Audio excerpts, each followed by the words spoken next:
government project, very, very strategic.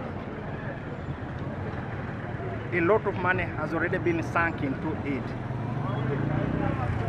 You must have also heard that in the last 1 week, we have launched the Greater Kampala Metropolitan Access Roads, and most of those roads feed into this major project. But the dilemma we have been having is we have been like speaking from different angles, as particularly the leaders who are all supposed to be responsible for overseeing and delivering this project.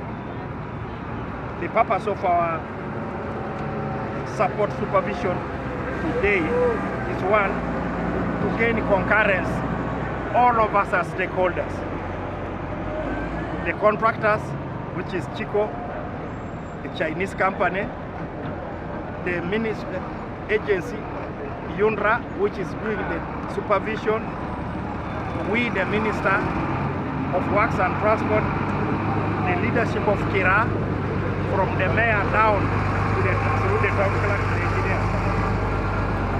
So that when we are explaining to the country, because citizens want answers, we all are speaking from the same word. What type of road are we delivering between Chalwajala to Matuga? What type of road are we delivering? When are we delivering the road? What are the obstacles? And how can we remove the obstacles? That's majorly why we are here.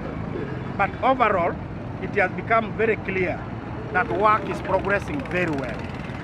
What is also clear is that there are some areas which are still gray, particularly the intersection in Chalwajala. The intersection in Chalwajala. The intersection in Chalwajala is presenting a small challenge. One, because the National Water and Sewerage Corporation pipe is passing there, a major one, that is feeding into the estates of Nile and those areas. So the engineers are finding a problem as to how to align the road with that national water arrangement. So they are going to work on that without hurting national water and without also blocking and compromising the kind of road that we want to deliver there. There are other areas where we are just about to reach now, between Gayasa and Matuga, where everything has been done, but compensation has not taken place. As a consequence, we must do something, because compensation has not taken place simply because the releases that have been coming to the ministry through UNRWA kind of dwindled over the last 2 financial years. So we are going to discuss that very authoritatively and make sure that together as a government we mobilize the resources so that this project is completed in time. So that's the reason why we are here. Okay, thank you. Yeah.